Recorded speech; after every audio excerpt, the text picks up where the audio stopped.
Alright YouTube, so for this vlog I'll be reviewing the movie One Battle After Another. I know what you're thinking, it's been almost 2 months since this movie came out, and I'll say I was super happy I was able to see it in the theaters because, yes, I'll explain this drawing in a moment, but yeah, overall it was an incredible movie. I almost wish I had the opportunity to see it in IMAX, but IMAX is overpriced sometimes, so I was still able to see it on a big screen, which is ultimately the goal, to have a great theater experience, and I certainly had that. As for this drawing, this is Anakin Skywalker with both the dark-sided saber and his traditional blue lightsaber, and I'll bring this up because the lead actor of this movie was considered for the role of Anakin Skywalker, although when I made this drawing I was not keeping that in mind, but I did definitely see a lot of overlap between Star Wars and this movie. It's sort of almost a realistic Star Wars, which sounds paradoxical, but I do like sort of the way the movie went in terms of, like, the resistance, rebellion, overcoming the oppressive, terrible government. But what stood out to me more about this movie was, like, it had so much humor and it was really entertaining and,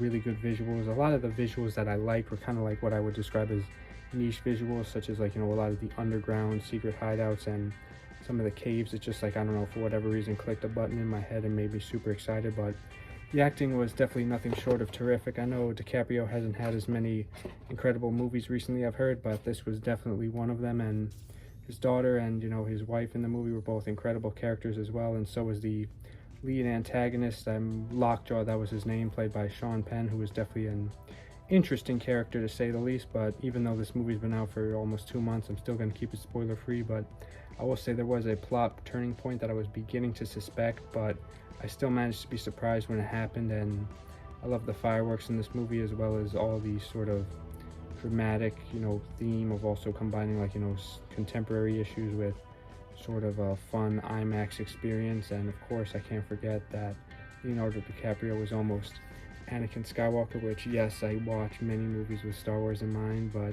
I don't know, maybe I need to stop that and watch movies more originally. I don't know. But I definitely can't forget the character played by Benicio del Toro, who was also in Star Wars The Last Jedi and many other movies. He was a sensei, sort of guru-ish kind of character, but he was very funny, and I loved his Mission Impossible Tom Cruise reference because I like Mission Impossible as well. Overall, I've heard about this movie supposedly was anticipated to be a little bit of a flop as it didn't have a big opening, but seeing as it's still in plenty of, or a decent amount of theaters 2 months later, and I have heard it has racked up money over time, so supposedly it's like, I guess what you could call a slow blockbuster, if that's even a term. But overall, if you get the opportunity to still see this movie before it leaves every theater, do it. If not, I'm sure they'll come out with it in a year or so for a re-release. But overall, an incredible movie, and one of the probably my top four, within my top four of this year. I am very difficult and bad at ranking movies because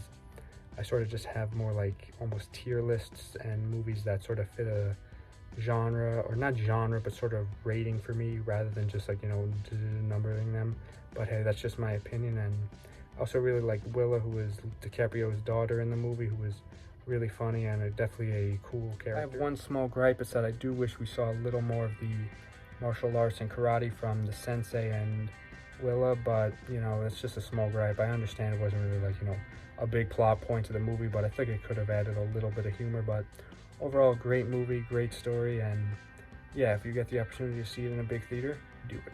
Until then, thank you guys so much for watching. Love Star Wars. Stay tuned for more soon. Goodbye.